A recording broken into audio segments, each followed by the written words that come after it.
removing it. It keeps coming back.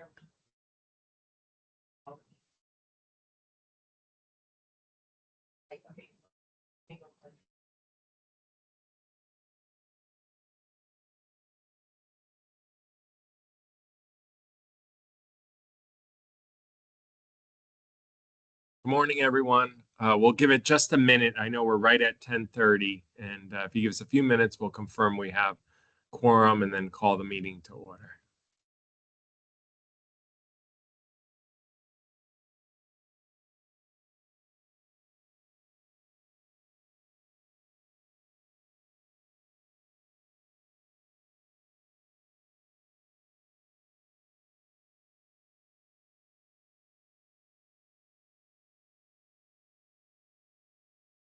We're gonna have to try.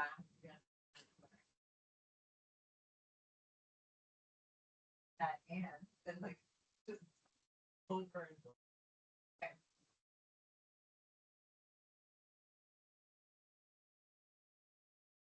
There you go.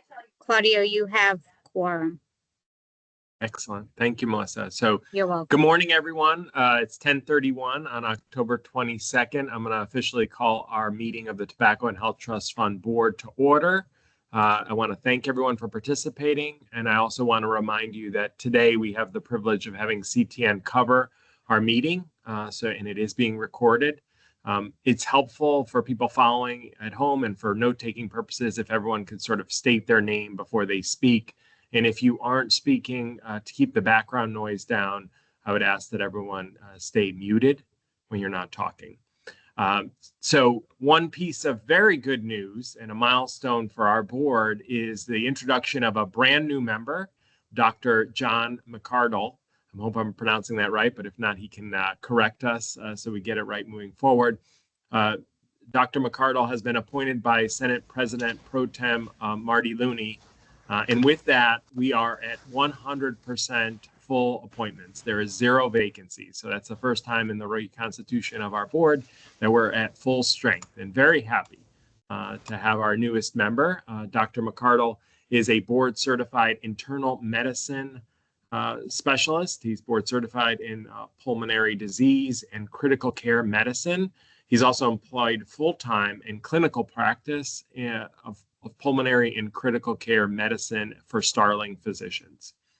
He also served formerly as chief of pulmonary division at Hartford Hospital and co-director of the Marie and Raymond Center at Central Children's Adult Cystic Fibrosis Program at Hartford Hospital. He is a former professor of medicine at Yale School of Medicine, and very lucky and eager to have his expertise on this board. Dr. McArdle, would you like to say a few words of introduction and maybe a fun fact? Yeah, so my fun fact is I'm not very good with Teams, so I just dialed in. I've been trying for about 15 minutes to get in.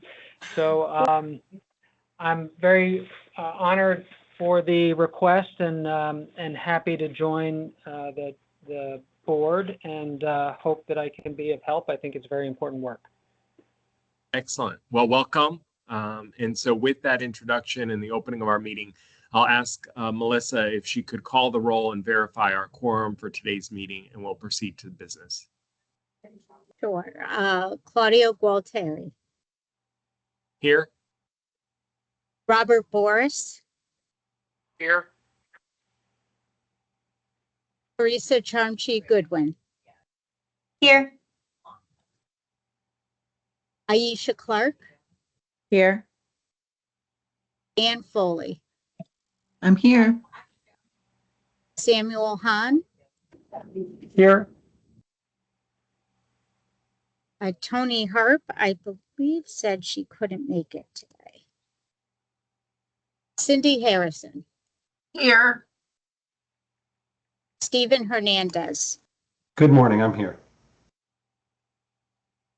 Suchitra Prashant Sarin. And Suchitra is actually traveling in Asia and going to try and join us a little late, I believe. Matthew Jasinski. Here. I know Manisha Jutani, Commissioner Jutani cannot make it today. Deputy Commissioner Morrissey, are you here in her I'm here. stead? I'm here. Thank you. John McCardle, I know you're here. Here. Welcome. Thank you. Christopher Moran, Here. Michael Rell, Good morning. I'm here. Trisha. Oh, good morning, Michael. Thank you. Trisha Orozco. And Andrew Solner is, Dr. Solner also said he is out of state on travel today, so will not be joining us. Oh, Suchitra is just coming in. Morning, Suchitra.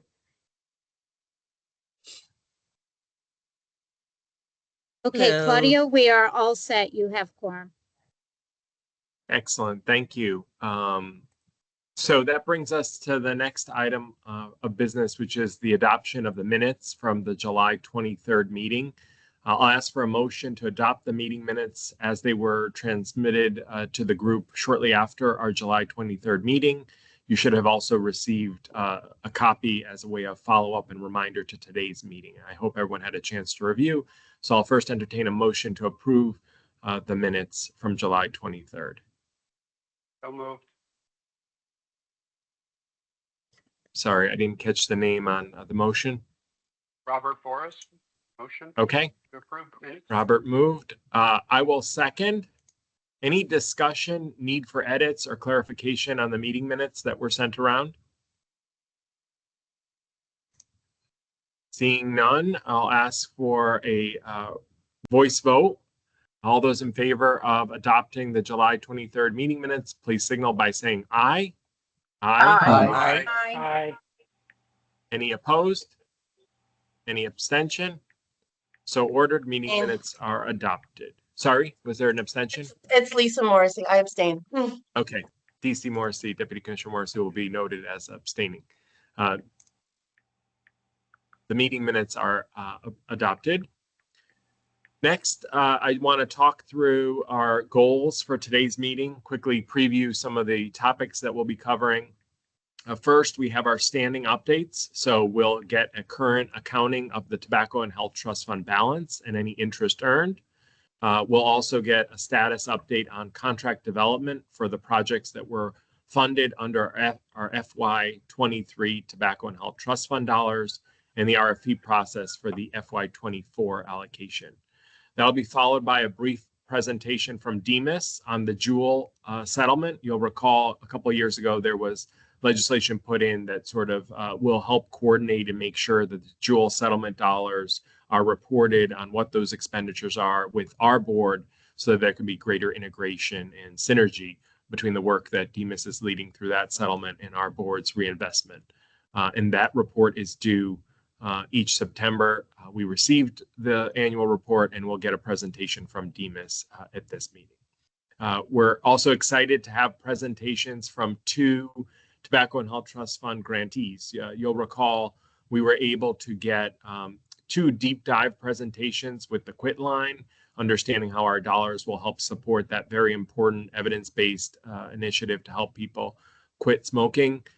Now we're going to hear from two more grantees. Very exciting to see the plan that we put forward and the allocation dollars starting to come to fruition and get out into community. And we'll conclude, as always, by outlining a few next steps and opening for public comment. With that, I'll turn to Sharika Rose, our Fiscal Administrative Officer here at OPM, to provide a brief update on the available balance in the Tobacco and Health Trust Fund. Sharika? Thank you, Claudio. And just wait till that comes up.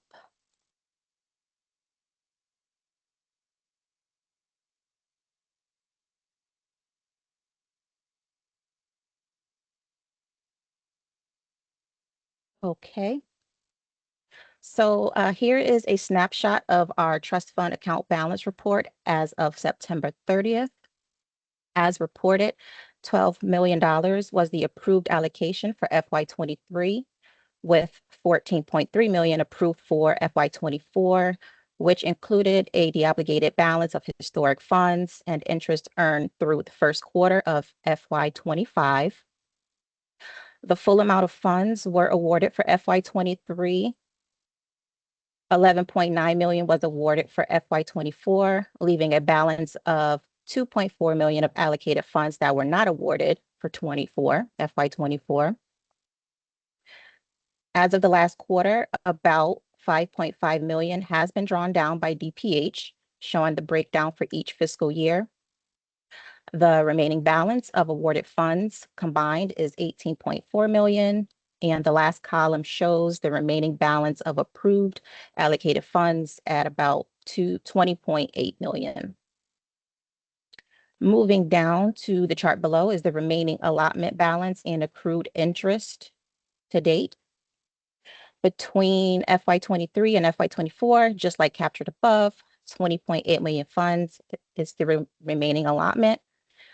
Over the last 3 quarters, the account accrued 826,000, which has not been obligated. To date, the trust fund account current balance is a little over $21.7 million. And that is our snapshot of the account balance as of the last quarter. If there are any questions, I will turn it back over to Claudia. Thank you.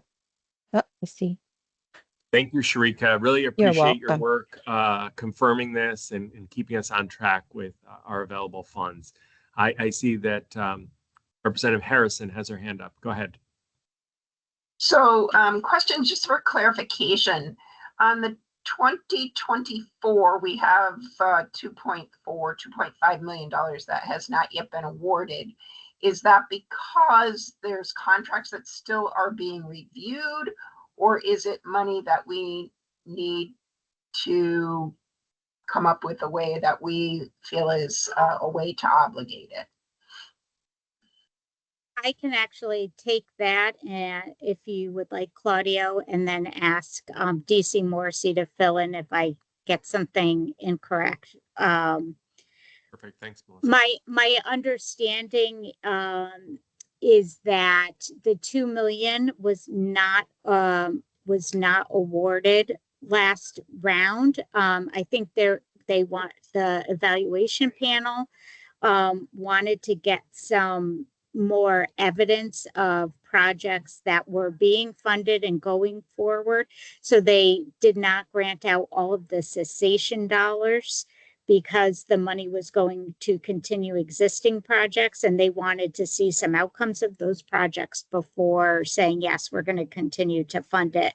And I turned it to my DPH colleagues if I got any of that incorrect, but I believe that it was intentional that those funds were not granted out. So they're there to be granted out when we do a next allocation plan. Perfect. I just want to make sure, and I'm sure Claudio, in your great work, you understand that we do want to make sure we get that awarded so we don't lose it. Yes, absolutely. As has been past practice, we sort of take whatever interest earned and any sort of lapsing dollars and roll them into our next $12 million, which we're expecting April of 26. So good point. I think it's always been, at least since we've reconstituted the board, we've been very intentional about not reserving dollars and sort of allocating those and making them part of the plan. And I appreciate that reminder. Thank you.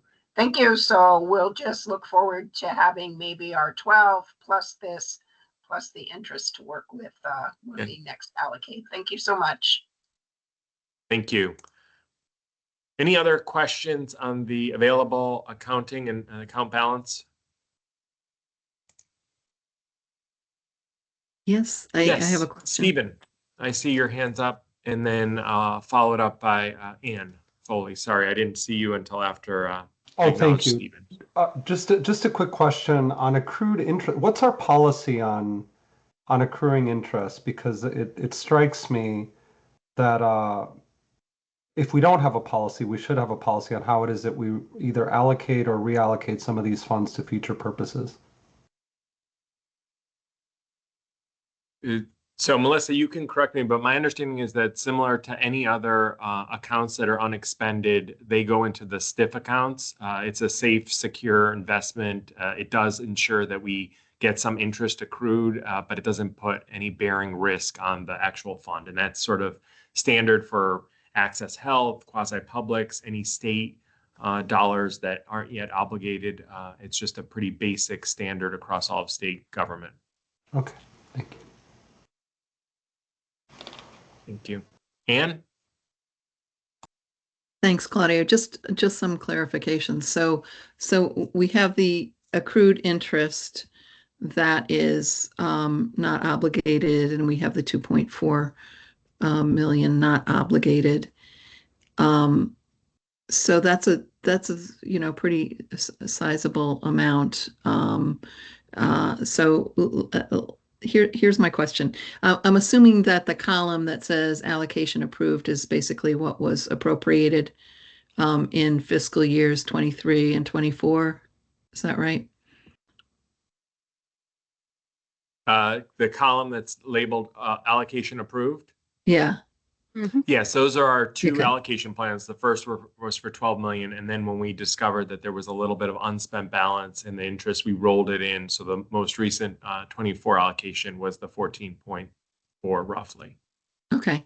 And so we're in fiscal 26. And can you just remind everyone what happened in fiscal 25? Did we not get additional appropriation? Yes, that's right. There was a 1-year catch-up period, so there was no diversion given the fact that it took us a little bit of while to get to quorum and critical mass. Our 23 plan didn't go till the year after, so now we are all caught up. April will be the new investment, and it's timed perfectly because we're in cycle for the RFP for 24. We'll be able to do an allocation, hopefully submitting and getting approval with the Public Health and Appropriations Committee in the early fall of 26, and that will bring us back on cycle and current. But there was that one gap year, given some delay in standing up the board and getting our first allocation approved. So the state biennial budget has another 12 million coming to us at the end of this fiscal year. Correct. And the biennium Okay. for 27 is still also has the 12 for April of that following year. So the Okay. biennium has two deposits, both of 12 million, and they typically come mid to April.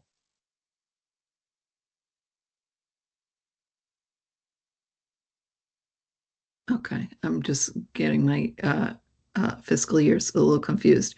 So is there funding for fiscal 26? Yes, 26 will be Okay. deposited in April of 26. The second Okay. part of the biennium, which is FY 27, also has money. But yes, 26, we're going to get money. Okay, that's great. So we will have for this year, the 12 million plus the accrued interest, plus the amount that we didn't obligate in the last round. Exactly right.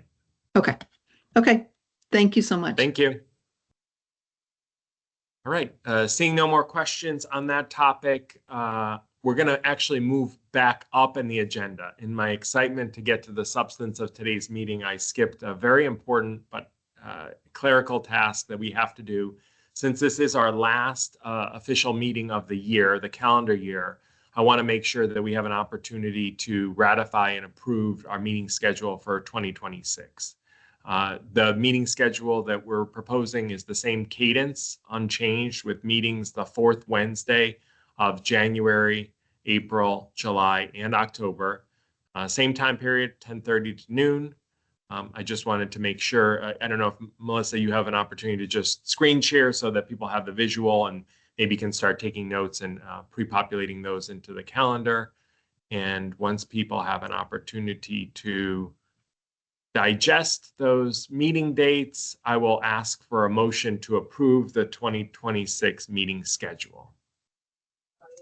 So moved. Second. Second. Mike Brill.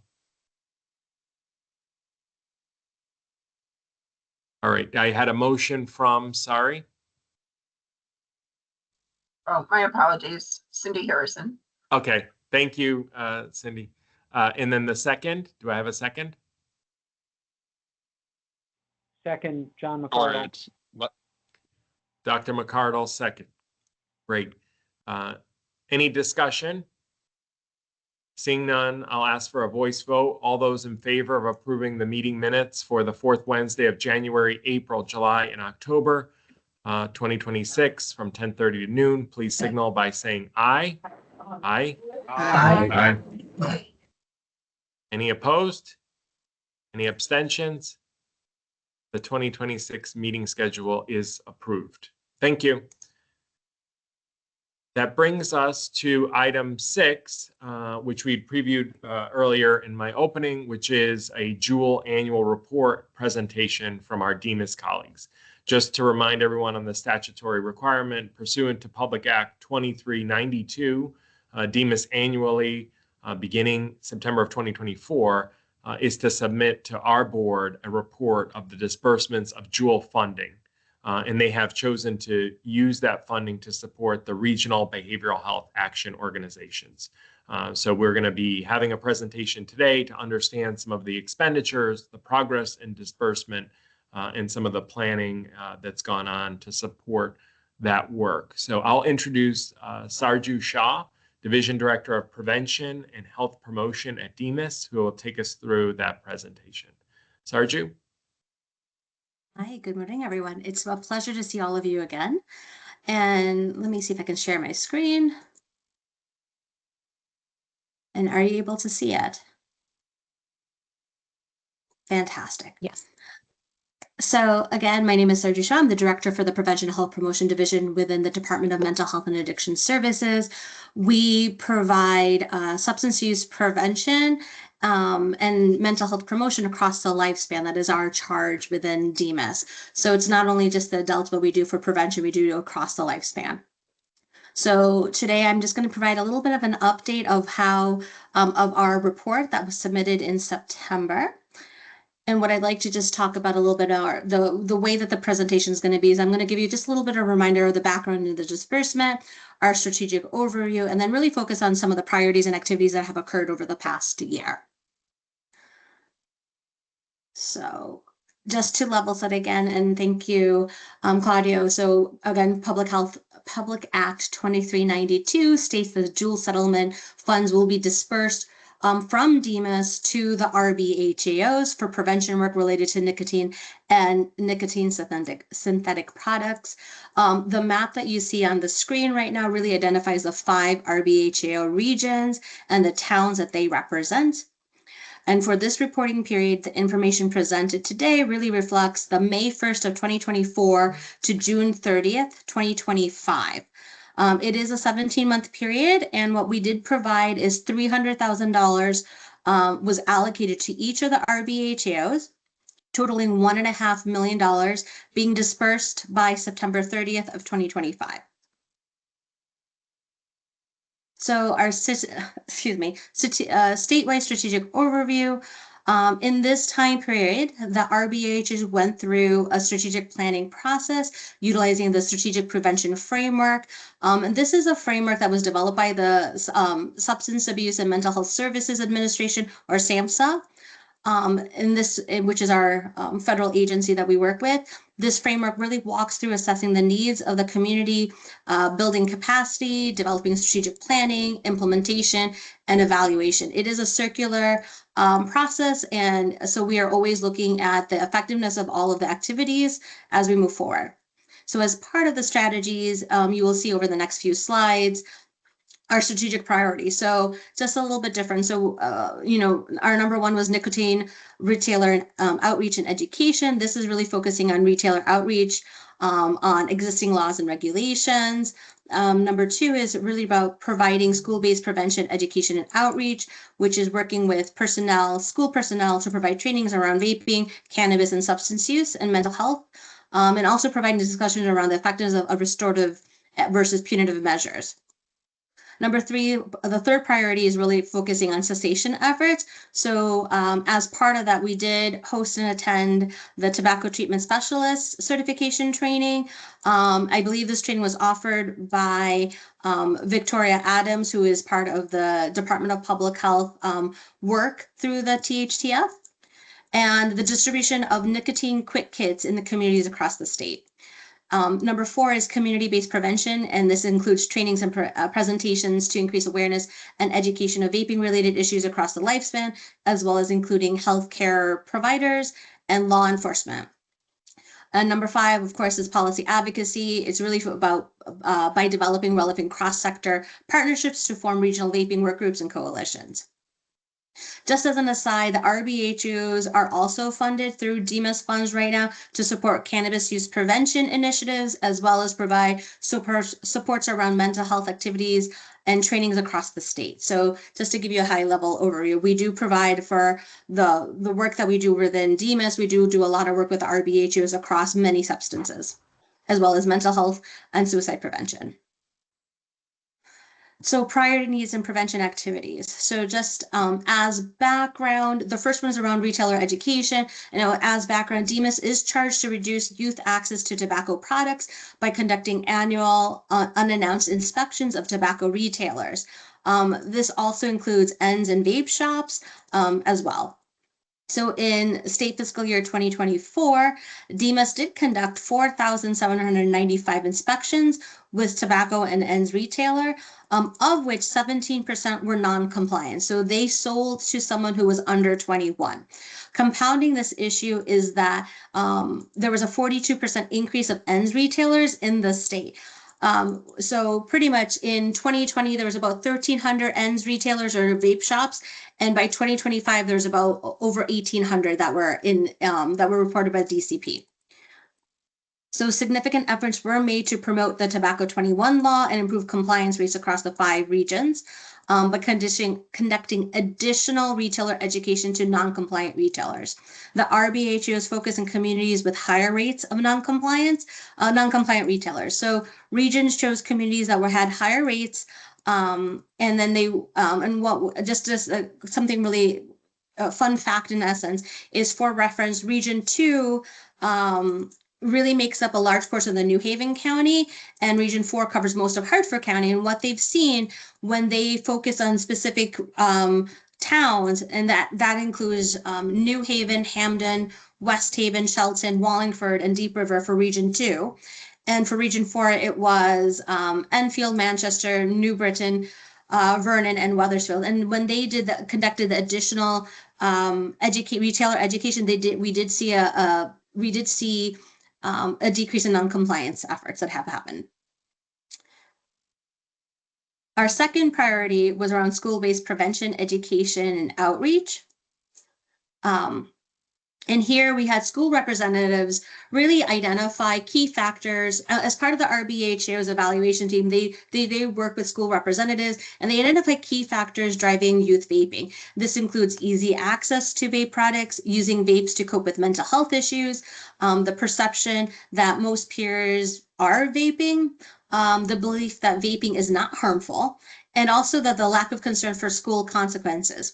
So addressing these issues we address these issues through school-based prevention and outreach efforts that are essential to reduce vaping and its associated risks among students. So in 2022 to 2023, the report on student discipline in Connecticut, and I'm sorry, let me back up for 1 second. The way that these slides are based is the top part of the slide kind of gives you like the what we have seen, and the bottom side is activities that we did to help reduce those, the baseline data that we had.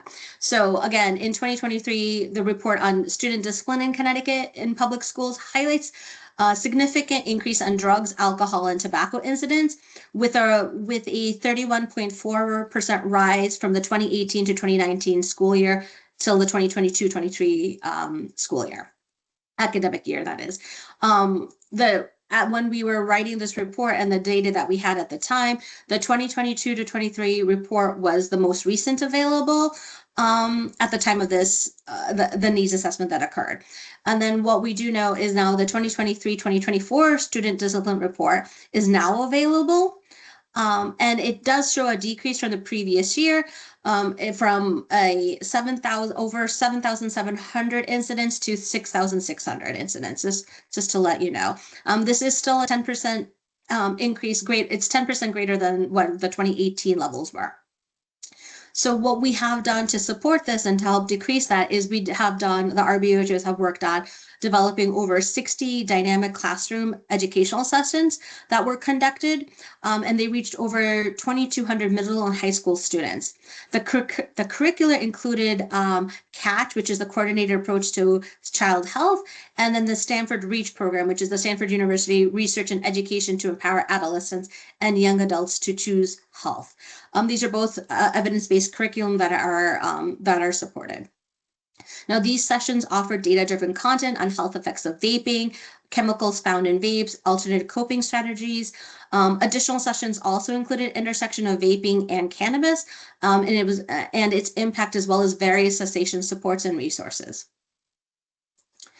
The next priority is cessation. So what we do know is in 2023, more than 1 in 10 high school students reported using vaping products in the past 30 days. And additionally, nearly half of all Connecticut high school students attempted to quit using tobacco and nicotine products in the 12-month period. We're utilizing DPH-YRBS data for this. What we have done is we worked with Department of Public Health, and we hosted a tobacco treatment specialist training that was hosted by the RBHO and run by a contractor for DPH, and it was really hosted and it was open to all prevention workers, school personnel, and other community members. As a result, 20 of the new tobacco treatment specialists are now serving their communities across the 5 regions. Additionally, over 700 tobacco quit kits were distributed across the regions. Now, these kits are resources designed to help individuals quit smoking or using other tobacco products.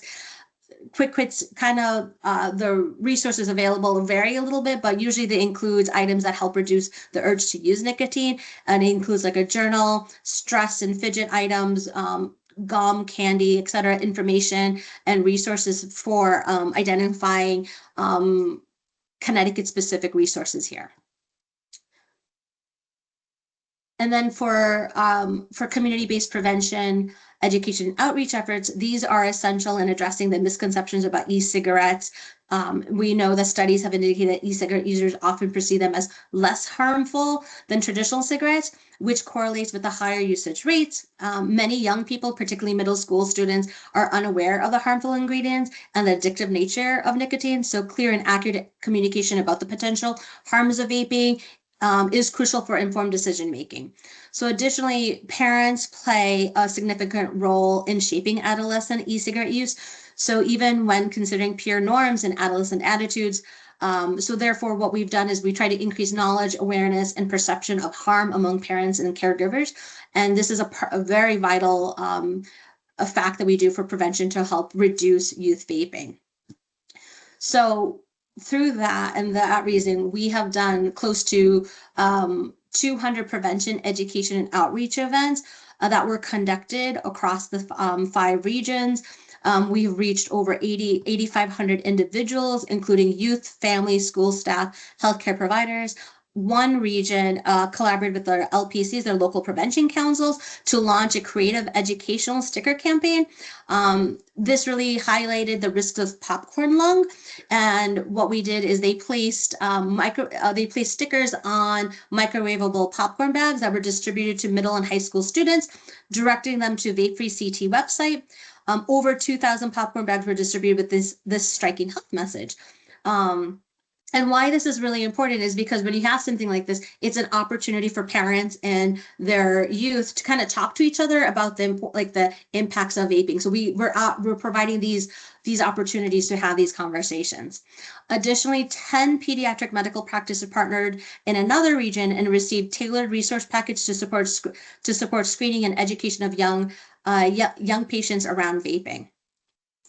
And finally, policy advocacy. So there are 3 main areas that the RBHU has identified. One is to increase awareness of ENDS retailer density, which is crucial due to the higher retailer density in urban areas, leading to greater accessibility and use among youth. Number 2 was related to ensuring proper disposal of e-cigarettes. This is important due to the environmental and health hazards posed by improper disposal of lithium batteries. And the third is promoting restorative school policies for vaping related infractions. And this is really aimed to provide more supportive and effective interventions for students.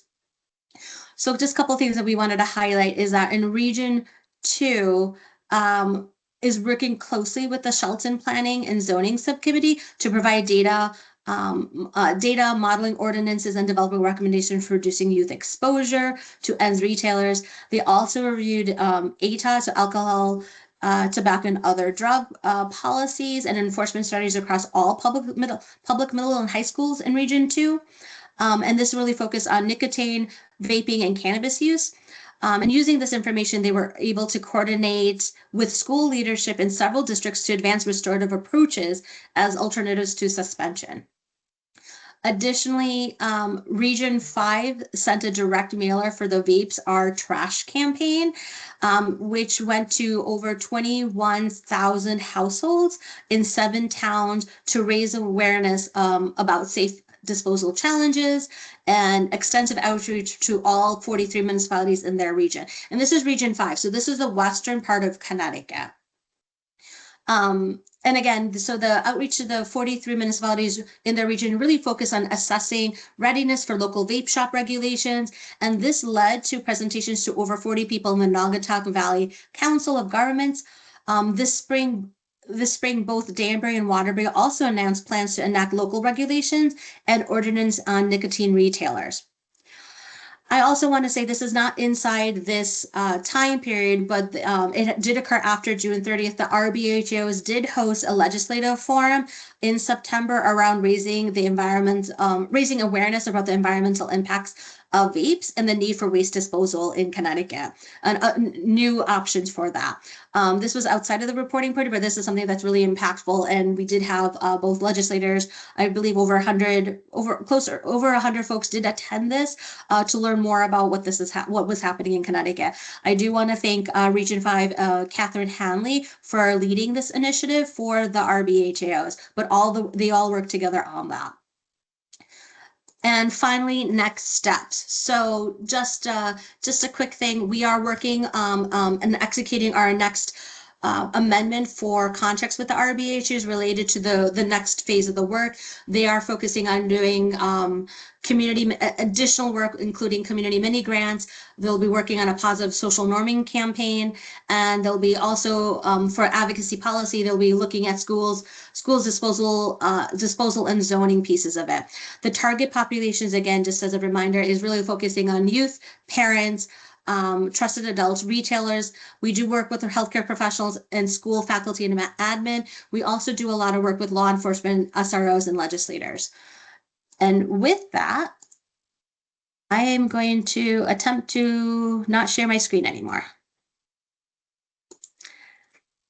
Thank you, Sarju. Questions? That was a fantastic presentation, and I really love to see how those settlement dollars are being deployed effectively across the interventions that you listed, the policy work, very important. Just a quick question. Do you see in the future any opportunity for us, perhaps as we develop our next allocation program, to take some of the promising initiatives and scale them up and use tobacco monies to augment what's happening and working through the regional behavioral health offices? We are working with the Department of Public Health, and we do want to make sure that we are working to coordinate efforts and enhance what's out there, because Claudia, I do agree with you. You know, the more there's no wrong door. We want to make sure that the funding is being utilized correctly and appropriately, and that we're extending that dollar as much. So we are happy to look at what's working with the Department of Public Health, Allison Sullivan and her team and our team. We do have quarterly meetings just to ensure that we are connecting on that sense. So yes. Excellent, excellent. And maybe at some point when we have more of a tangible report out of all the projects that we funded, we could do sort of a mini Starburst presentation with the leaders of the regional behavioral health action organizations and just give them a landscape of the type of things we fund, so that if they're interested next time we have a competitive grant opportunity, they may participate as well. So thank you for the synergistic work you're doing on the back end with the DPH and this excellent presentation. Do members of the board have any questions for Sarju? Seeing none, I think you were excellent. And one question. I think there was one in the chat. Is from Suchitra Krishnan Sarin. She has two questions related to how she's about the assessing the effectiveness of all these efforts. To answer that, we did for the initial RBHO contract, we do have a piece in that they are evaluating the programs. They do utilize an outside evaluator to look at the work that they're doing and the effectiveness of that. And as we move forward, they will be evaluating all the programs. We do pre and post surveys. We look at some of the rates that we're doing. And sorry, let me start over. So we do, within the dual contract, we do that. We do have evaluation that's part of that. And also part of the work that the RBHUs do. They work in their communities quite a bit. So we do focus groups, surveys to see what the effectiveness of the work that is happening. I hope that answers your question. And she has another question. So how are you accounting for the 2 new Joule products which have been approved for marketing? Yes, Sarju, if I could, sorry, my volume wasn't working well. So yeah, that's helpful. Thank you, the evaluation. I guess my question is, as you know, there are a lot of these, not just the Joule products, but a lot of other products that have been approved for marketing, with the idea that they would be used by smokers who are trying to quit smoking. How do you address all this in your prevention material, in your campaigns, the existence of these products on the market? So for products that are for Demas itself, any product that is sold at a tobacco or a smoke shop or a vape shop, we do non-compliance checks. So we do use the youth peer investigators that we hire within Demas to go out to do these secret shoppers in essence. So we're identifying what is out there. We also work with all the RBHOs and our local prevention councils to ensure that they know what is currently trending in the area, and vice versa. We work with local police departments, police partnerships, DRS, the Department of Revenue Service, Consumer Protection, so really just making sure we're in the know, and we provide this information out to our communities as well. So they are providing information. So our LPCs, the RBHOs are working to making sure that they're educating the workforce as well as the community members. I hope that answers your question. Well, I'm not sure, but maybe there is no good answer to this, because the problem is, as I said, these products are being approved for marketing for use by a particular population, and you are trying to, and rightfully so, educate youth and prevent youth use, which is what we should be doing.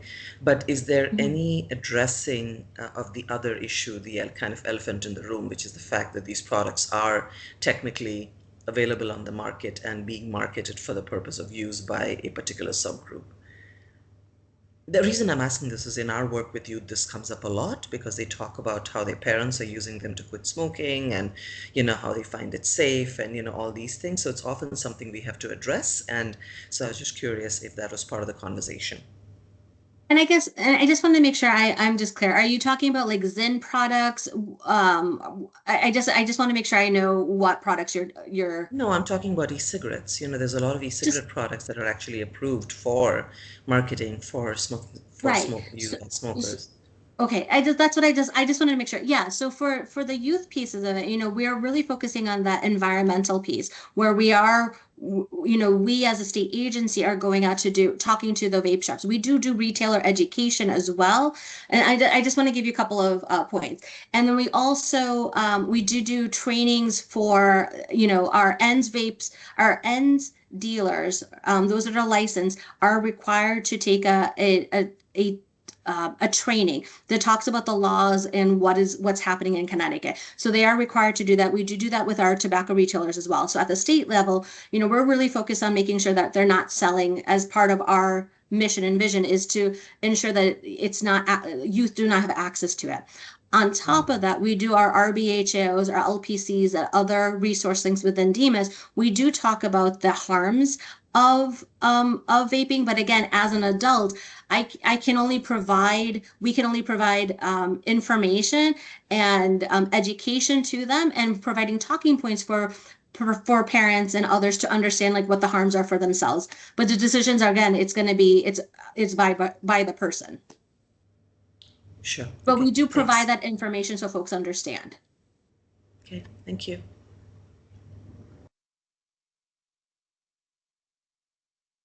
All right. Great presentation. Thank you so much. I'm going to take a temperature check from the board, knowing that we have about 45 minutes remaining. Would anyone object if we skip ahead to the substantive presentations from the two grantees so that we can really hear about those new initiatives and the projects, and then circle back for the DPH more programmatic on the contracting updates? I'm thinking that's better use of our time because the DPH slides have a very well articulated steps of where they are in the contract development, and folks can, if they have questions, we can even do that via email as a follow-up. Is that okay with folks? Anyone object to that change? No objection. Great, thank you. With that, and with the indulgence of DC Morrissey for being gracious and offering that up, I'll move to the grantee presentations. And I will introduce DC Morrissey to introduce the two grantees, which are Southern Connecticut State University and Farmington Valley Health District. Both of them will provide overviews of their projects. So DC Morrissey, if you will, take it away, please. Thank you so much, Claudio. So I'm really excited to introduce both of our partners.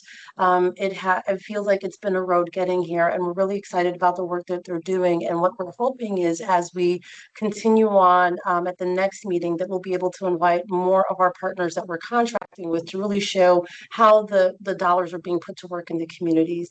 And with that, I will turn it over to Southern Connecticut State University. Thank you. Good morning, everyone. I'm Victoria Adams. I'm the Tobacco Program Coordinator at Southern Connecticut State University.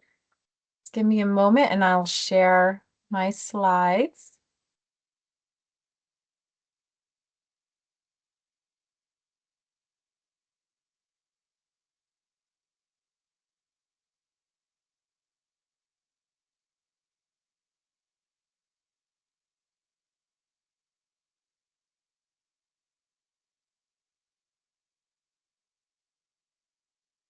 Okay. Can everyone see that okay? Wonderful. Yes, we All can. right, so thank you. So I first just want to thank the board for allowing our tobacco control work to take place, and for the contract management team at the Department of Public Health. They've been very helpful and supportive to work with thus far.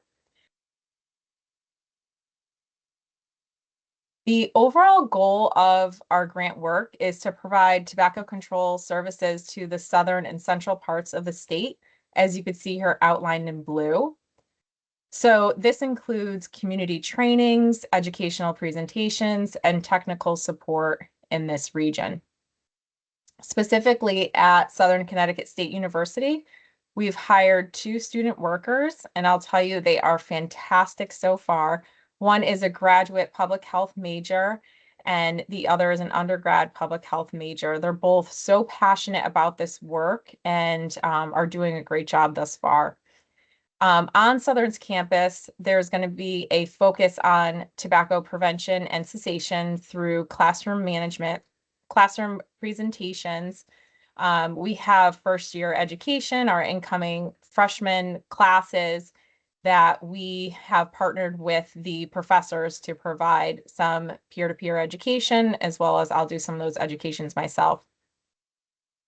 Along with that, there's tabling events at Southern to promote nicotine-free lifestyles and cessations. We've partnered up with other programs on campus, Health Services, Center for Wellbeing, to provide the outreach.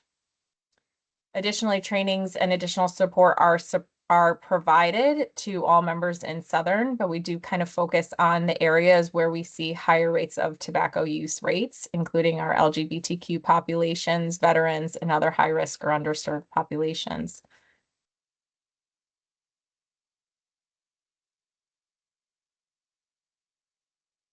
So additionally, we will provide tobacco prevention peer education sessions to middle and high schools across the state in our region.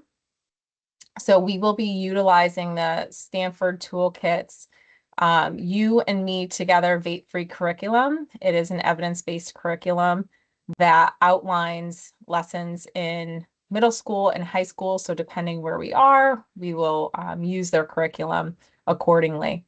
The sessions are about, or we plan to reach about 50 sessions per semester.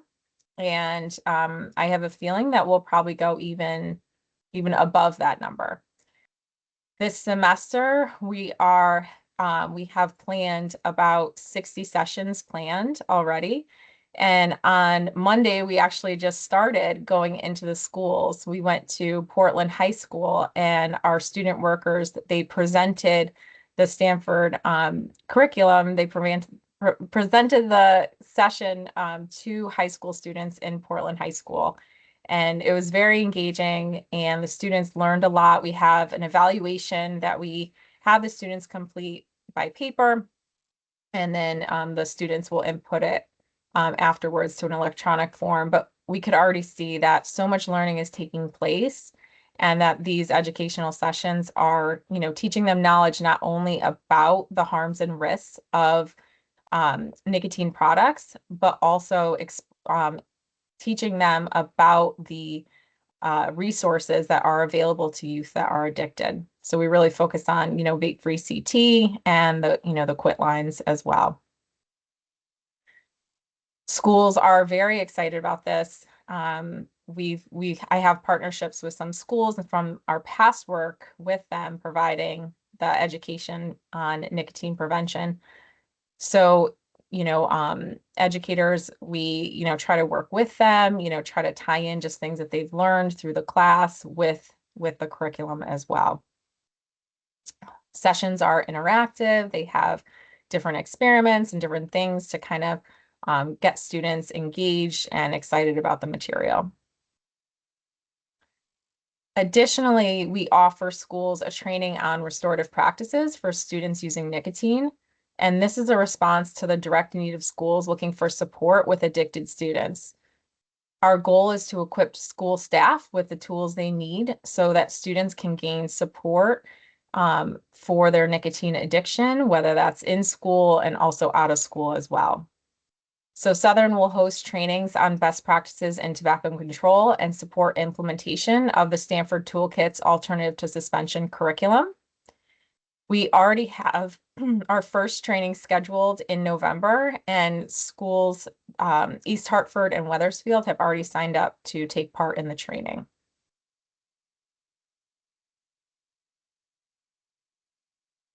We plan to increase tobacco cessation capacity in the state of Connecticut through hosting tobacco treatment specialist trainings.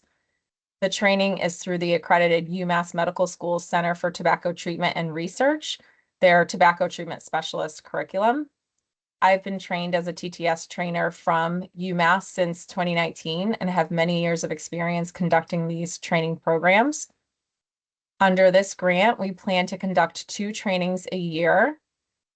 We aim to train about 150 Connecticut professionals over the course of the next 3 years to deliver treatment services across the state.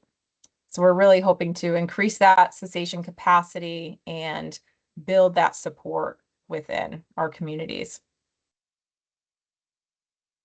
As the lead for the Youth Match Coalition work group, I coordinate and guide quarterly meetings for public health professionals that work directly with youth.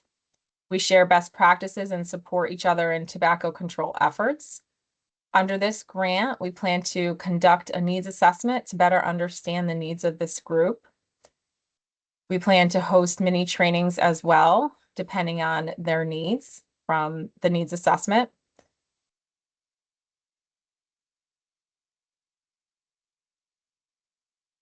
We have subcontracted with Eastern Connecticut State University to build tobacco cessation capacity and increase tobacco-free environment education throughout their campus.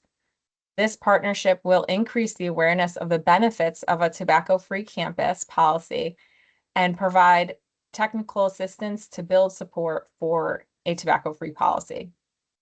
Additionally, cessation resources and prevention messaging will also be provided at events and in classroom presentations. We also plan to host a tobacco-free college health conference to bring together higher ed professionals and bring them the latest information on tobacco control in young adults. There'll be an emphasis on the benefits of a tobacco-free campus policy, and we'll also have an announcement of mini grants available for colleges that want to adopt or strengthen a tobacco-free campus policy. The mini grants will not only include funding, but it's also going to include technical assistance from Southern, so guidance and support for policy adoption. Over the course of the past couple years, I've had the privilege of being able to offer technical assistance and guidance for tobacco and vape-free campus policies, specifically with Albertus and Wesleyan, and you can see the images on the screen. So we work together to implement tobacco-free campus policies on their campuses, as well as Northwestern Connecticut Community College and other schools throughout the state.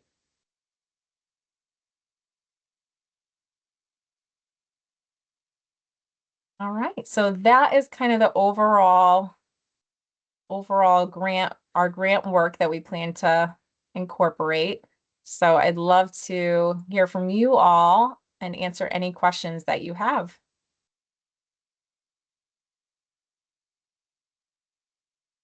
Thank you for sharing your presentation and the exciting work ahead. That's it's really nice to see it coming to being a concrete deliverable and starting to do some really good impact. So thank you.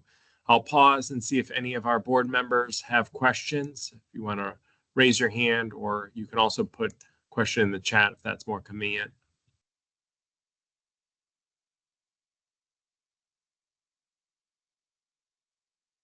All right, seeing none, I'll ask DC Morrissey, do you want to introduce our second presenter today, the Farmington Valley Group?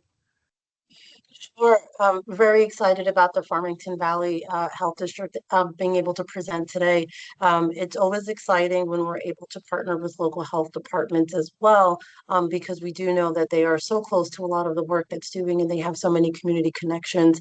In the interest of time, so that we have enough time for all the presenters, I will turn it over to Farmington Valley. Thank you. Thank you. Let me share my screen.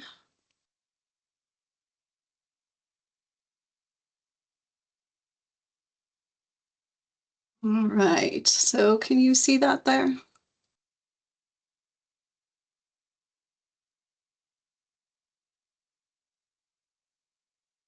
Are you able to see the presentation? We are. Yeah. Okay. Okay. Yes. So I will start with just a little background on Farmington Valley. So we are a local health district, as DC Morrissey stated. We support 10 towns within Connecticut. We go as far south as Farmington and then all the way up to the Massachusetts border. We have a population of approximately 110,000 individuals, and we do cover two regions, Region 4 and 5. So this is just a little overview of all the different pieces that we are going to be covering within the grant, and I will go over each of them. So our first step is really going to be pulling together the coalition, which will be the foundation of everything that we do. So it will include representatives from youth, school administrators, healthcare providers, parents, school nurses, resource officers. And all of our recruitment methods will build off our existing partnerships. We have substantial partnerships with our schools because of our existing mental health programming that's been going on for close to a decade.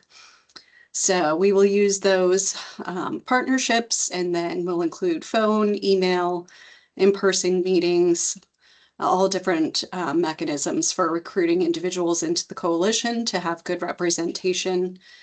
And then once we formed the coalition, we will move into the bulk of our work.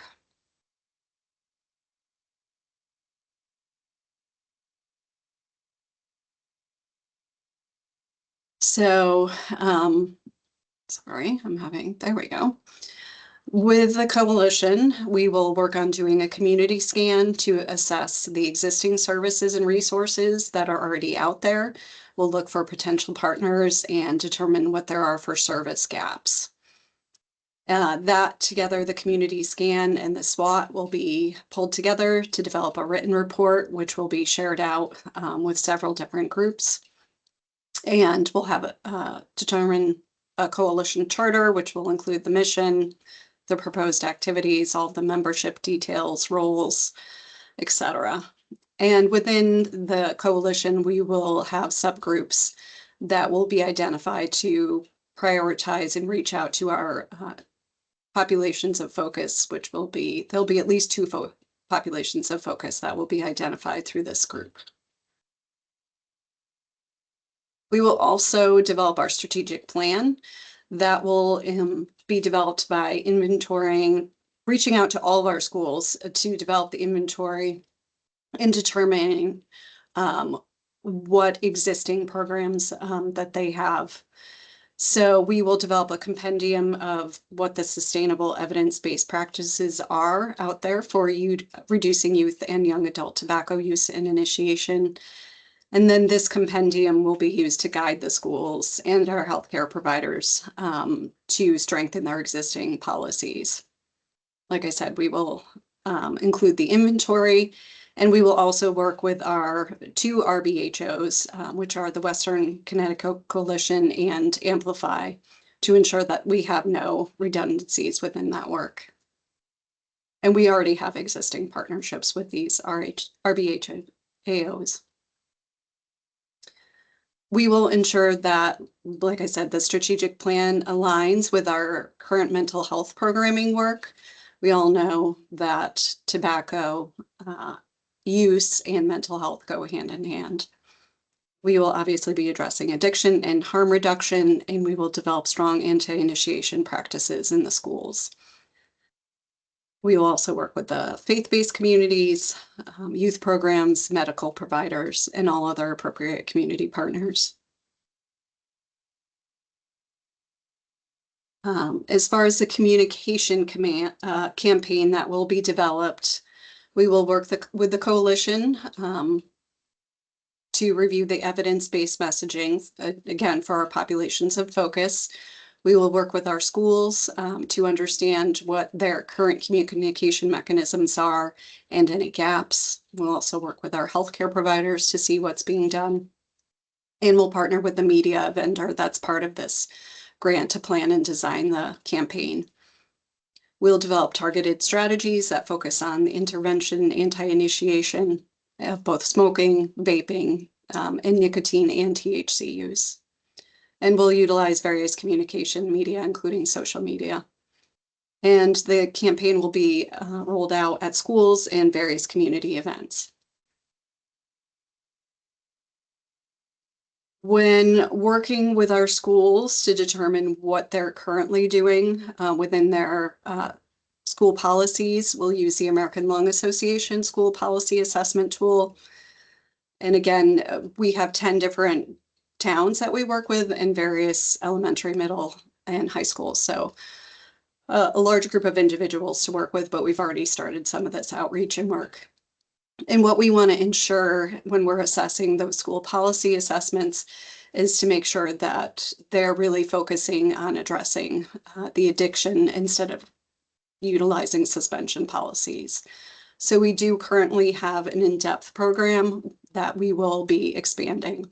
I'll talk about that a little bit more in the next slide. After we do these policy assessment tools and throughout the funding period, we'll be providing technical assistance to any schools requiring support and adopting appropriate programs such as in-depth. As the previous presenter mentioned, we will also be using the Stanford Reach Lab Tobacco Prevention Toolkit with our schools, encouraging them to use this for their prevention education And then, as I mentioned, we already have the in-depth program ongoing. You can see one of our flyers there. We will, right now we have students referred from schools, from JRBs and parents. Our community health coordinator, who would usually be doing these presentations, but she was unavailable today, already works with 2 of our town JRBs to ensure that students get appropriately referred into the program. So through this funding, we will be able to expand this to additional schools. We will also be offering the Not Cessation program, and again, we'll be including schools, JRBs, our youth service bureaus, parents, and healthcare providers.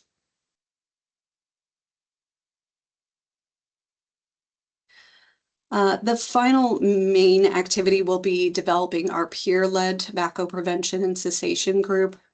So this will involve conducting a literature review of the peer support models that already exist out there, and then developing a written training program for the peer support program. Our expectations will be outlined within the training material. We'll have various interactive activities. We'll train them on suggested responses to communication cessation challenges. And then we'll also outline the minimum number of training sessions and follow-ups. Again, we already have existing partnerships with our schools and extensive support with our student population because of our youth mental health first aid training. We will be using those partnerships to recruit and train high school peer mentors. And this program will help create a student voice for prevention and cessation messaging. We'll also work on activities and interventions. Moving on to the healthcare provider capacity. Again, we have existing partnerships with our healthcare providers that were developed throughout COVID and beyond with some of our healthcare associated infection prevention programming that we've done. So we'll be using those networks to reach out to our healthcare providers to assess what they're currently using for screening tools and to work with them to really develop and utilize the appropriate evidence-based screening tools. There are a few mentioned here that we will be working with them to identify. And it's really to ensure they're using those screening tools appropriately and then providing the programs for them to refer students, their patients into. We will provide promotional materials with them. And again, promote referring into NOT and the My Life, My Quit. The last piece I'm going to discuss is an existing platform that we have. The Farmington Valley Health District has provided Credible Mind for, I believe it's 2 full years. We might be going into our 3rd year now. This is a platform that provides a whole host of mental well-being resources. It brings together expert vetted resources, videos, podcasts, apps, online programs, books, articles, all kinds of things. This site is confidential, anonymous, available 24/7. And we have done extensive outreach with our community to make our community aware of this resource. And we track all of the data and metrics as far as what specific resources individuals are accessing so that we can tailor any of our programming to address those needs. We have already worked to integrate many of the tobacco cessation and prevention resources, and we will continue to expand that as additional resources become available. And that's it. And I will take any questions. Thank you. Thanks for sharing the fantastic project and your work. Appreciate your time. Any questions from board members?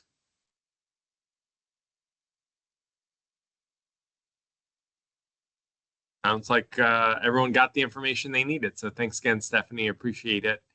And we actually have time to complete our full agenda, I think. We can circle back quickly to Deputy Commissioner Lisa Morrissey for the update on the contracting, the RFP process. Deputy Commissioner Morrissey, would you like to round out that agenda item? Thank you so much, Claudio, and thank you, everyone. So I know that the slides were distributed ahead of time, and if that's okay, I'm going to start on slide 4 and really try to touch upon a lot of the questions that we received, so we're responsive to that. If anyone has any granular questions, I may ask Julie Vigil, who is the branch chief for Community, Family, and Health Prevention here at DPH, to answer some of those questions. Some of you may have heard I am just recently returning from an extended medical leave, so I may not have the most up-to-date information on if there's anything that's really granular. So I may ask Julie to help me with that. That being said, I know one of the questions that we were received was in regards to updates to the 2023 funding distribution. So I just wanted to go ahead and address that. Inside of the red outlined column, there's an update on what's been drawn down to date, so the awards.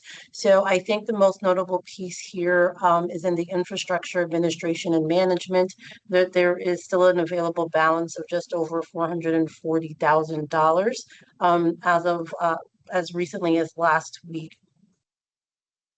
Everything else, as you can see, has been already awarded through the RFP process and has been moving forward.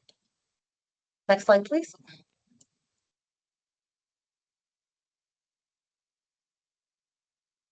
And then now I'll move into the next piece, which is really around an update on the fiscal year 23 RFP. And in this one, what we attempted to do here was really to try to highlight from the last meeting what has changed. So if you look over on the extreme right, you'll see the stage of contract process. So since the last meeting, we have 2 contracts that have been executed, and you just heard from 2 of those partners, Southern Connecticut State University, as well as Farmington Valley Health District. We also are very pleased that the Wheeler Health contract is pending execution. I think one side of that has already been executed. And then we have 4 additional contracts that will be executed imminently. Then we can release the names of those vendors. Next slide, please.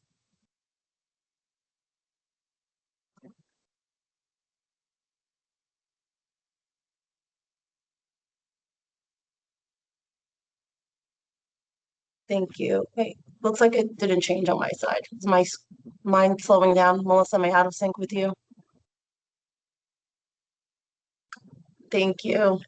All right, so then this one, just wanted to do an update here on component 5, which was infrastructure administration and management, the 2024 funding spent to date. So roughly there was just under $1,500 that was an RFP for newspaper ads. And then additional funds were spent on an all-day meeting. So in total, there was just roughly over $2,000 that were spent inside of component number 5. The unallocated balances, I think, are in the sensation interventions as well. And Julie, did you want to talk a little bit more about this one? Sure. This is what was addressed earlier, the earlier question that Claudio answered as far as these funds, we will be reallocating them into the FY 25 or 26 allocations. Thank you, Julie. And then next slide, please.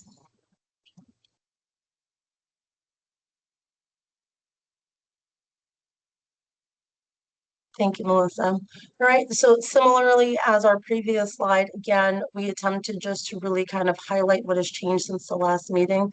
And so we have these 4 vendors that are still earlier in the contracting process, but 3 of the 4 contracts have moved into the second step. And if you have the slides up on your own computers, or if you go back and look at that email, it actually does have a snapshot as to which each of these steps mean. So you can refer back to that. I'm just trying to make sure that we still end on time since we have a couple of extra minutes. I wanted to try to get the most salient points. Next slide, please.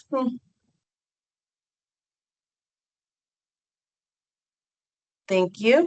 Again, so these are the final four vendors, 12, 13, 14, and vendor number 3. We have vendor number 3 who's doing the sensation intervention. They've now moved into step 4, and then we actually started the contracting process with vendors 12, 13, and 14. So they're moving along as well. Thank you. That's the I last think slide that's I it. have. I was about to say, I think that was the last one. So that's a quick snapshot of where we are with moving forward with the contracts. Like I said, I think it was valuable that we were able to hear from Farmington Valley as well as Southern Connecticut. It's one thing for us to kind of present on the screen where we are with the contracting process, but when you hear directly from the partners about the types of work that's funding, I think it really brings it to life. And I will open up for questions. Thank you. I see Representative Harrison has her hand up. Question for the Deputy Commissioner. Hi, good morning. I have a question. If we go back to slide, I think it's 7, and we talked about the cessation interventions. And I know before when we were looking at the amount of money in the fund, and hopefully I'm not confused, I don't think so. The unallocated balance here is that I know that last year when we approved the allocation, we gave more to cessation interventions. So what in this category has, and I think maybe we answered it before, but it's specifically in this category. So how did it not get allocated, and is it at all the amount of money that was left over that we asked to be in addition this year? I don't know if I'm making sense, but that's okay. DC Morrissey, would you like me to take that? Please, thank you. Okay, so there was additional money put in there, and 2 million of that, it was $2 million additional that was put in for the quit line. So that money's kind of carved out in there. And then in this component, they did not receive as many proposals in this component as they would have liked. And so that is why they were unable to spend down the entire allocated amount, and which left the 2.4 million there. They did look at other proposals and other components to see if maybe they could add funds to other proposers, and none of them, there really wasn't an opportunity to add monies to any of the proposals as well. They are going to, they'll keep an eye on the contractor who was awarded and see if there is an opportunity in the future to add funds. But that's why there is this extra money. So thank you for that. I know I kind of asked that before, and I think you've clarified it, but I just wanted, it kind of came at my attention. It was that this particular line that I knew we gave more money to. So yes, thank you for the additional clarification. You're welcome. And Representative Harrison, this is reminds me to bring up a point about how prescriptive some of our statutory authority is, where we have very limited ability to transfer or allocate between line items when we have an approved allocation. We had revisited that and put it forward as a potential policy change to give the board some more flexibility, so that if there was a fantastic project, for example, in state and communities intervention, that we could transfer without having to go back for approval. The legislature sort of wanted us to validate that experience first and show where it does create a problem. And so maybe this is an opportunity for us to bring this back and say, this was one of the consequences of not having that flexibility, is that if we don't get sufficient number of quality applications in one component, we all have to wait for the next allocation plan before getting the money out the door. So really something worthwhile as we think about the legislative session too, and if this board wants to put that policy change up again this year, or continue to take data and evidence of how the RFP process is working and what flexibilities may be merited. Well, thank you for that, and let's hope maybe we can do that, because we want to keep doing all this good work. So thank you, Claudia, for following up. Thank you. That brings us to item number 9 then, seeing no other questions, which is just refreshing on our next steps. We will continue to have our standing meeting items, which are the DPH budgeting, project updates. We'll, again, at our next meeting, share the balance of the account of the trust fund and the interest earned. And we'll continue this cadence of allowing vendors who have been awarded contracts under our allocation plan to come and show their work. This gives us an opportunity to see it in real life, like DC Morrissey said, and it becomes a lot more real and meaningful. And more importantly, it allows us to be always thinking about integration and synergies and how we drive connection between the various awardees and the broader vision that this board has for cessation prevention activities. We'll also take any other topics of interest that the board may have. So if you have a topic that's salient that you want to make sure we get included on a future agenda item, please send that to myself, Melissa, and Sharika, and we'll keep track of those and appropriately add them to future agenda items. The next item is our opportunity for public comment. We've allocated some time. We did not receive any requests in advance, but I'll pause to see if anyone who's joined us from the public would like to speak. If we don't have anyone from the public, I would almost like to invite Suchitra, who had a really interesting and impactful experience before the U.S. Senate, if she'd like to take off her hat as a board member and share in her professional and personal capacity her recent experience in Washington, D.C. Sure, I'll try. Can you hear me? Yes, we can hear you. Oh, okay, great. Sorry, I'm traveling in Asia and it's very late, so I'm trying to use my headphones and not speak too loud.